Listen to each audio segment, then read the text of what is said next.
రక్షక భటుల కన్నా రాక్షసులే బెటర్ అన్న చందంగా రెచ్చిపోయారు రాజన్న సిరిసిల్ల జిల్లాలోని కొందరు పోలీసులు. అక్రమ ఇసుక దందాను అడ్డుకున్నారన్న నెపంతో 6గురిని అదుపులోకి తీసుకుని ప్రతాపం చూపారు. 3rd డిగ్రీ ప్రయోగించి ఒళ్లు హూనం చేశారు. 5 రోజులు చిత్రహింసలు పెట్టి రిమాండ్కి తరలించారు.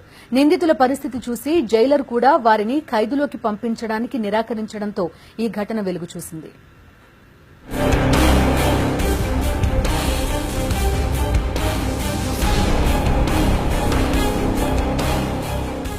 ఇది తెలంగాణ సర్కారులో ఫ్రెండ్లీ పోలీస్ అంటే. ప్రచారం ఆర్భాటం, దుర్మార్గం అమోఘం అన్నట్లుంది కదూ. పోలీసుల దెబ్బలతో మూలుగుతున్న వీరు చేసిన నేరం ఏంటంటే ఇసుక దందాను అడ్డుకుని ఇసుక లారీలు ఢీకొట్టి మనుషులు చనిపోతున్నారని ఆందోళనకు దిగడమే.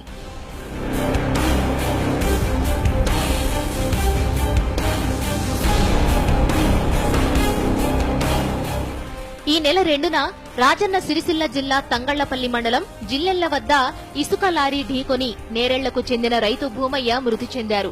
నెల రోజుల్లో ఇసుక లారీలతో 6 ప్రమాదాలు జరిగాయి. ఇందులో 3 ప్రాణాలు గాలిలో కలిసిపోయాయి. ఈ ఘటనపై జిల్లెళ్లతో పాటు నేరెళ్ల, రామచంద్రాపురం గ్రామస్తులు ఆందోళనకు దిగారు. ఇసుక లారీలను అడ్డుకున్నారు. ఆగ్రహావేశాలతో 5 లారీలకు నిప్పు పెట్టారు. మరో 3 లారీలను ధ్వంసం చేశారు. అడ్డుకోబోయిన పోలీసులపై అల్లరి మూకలు దాడికి యత్నించడంతో పోలీస్ బలగాలు భారీగా మోహరించి పరిస్థితిని అదుపులోకి తెచ్చారు. లారీలపై దాడికి దిగి దగ్ధం చేసిన ఘటనలో 12 మందిపై హత్యాయత్నంతో పాటు పోలీసులపై దాడి, ధ్వంసం కేసులు నమోదు చేసి 8 మందిని అదుపులోకి తీసుకున్నారు. సార్, మాకే పాపం తెలియదంటున్నా చితక్కొట్టారంటున్నారు బాధితులు.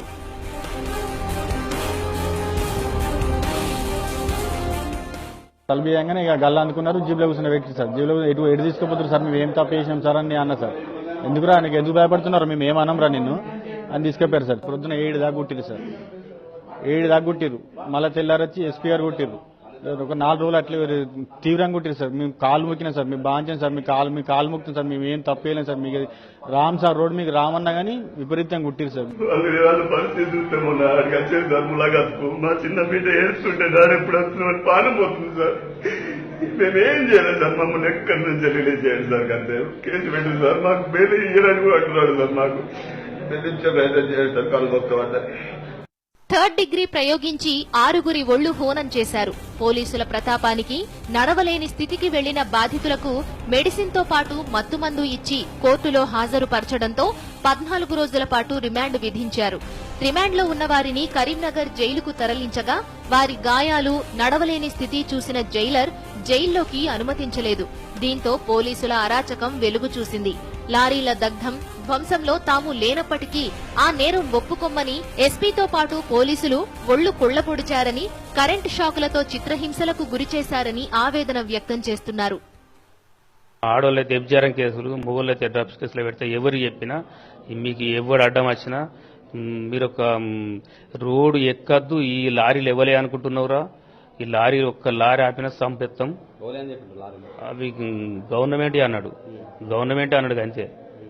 గవర్నమెంట్ నడిపిస్తుంది. గవర్నమెంట్ లారీలు ఆపడానికి మీకు ఎవరిని దమ్ము లేదు. పొద్దున్న 7 గంటల వరకు కొట్టారు సార్. మేము తప్పేది సార్, మేము తప్పేది మమ్మల్ని చూసి మమ్మల్ని కొట్టాను సార్. మేము ఎటువంటి తప్పేదని కాళ్ళ మీద ఏళ్ళ మీద పడ్డా ఏం లేదు సార్. కరెంట్ షాక్ పెట్టారు, రోకల బండలు ఎక్కించారు సార్. రబ్బర్ బెల్ట్తో కూడా కొట్టారు సార్.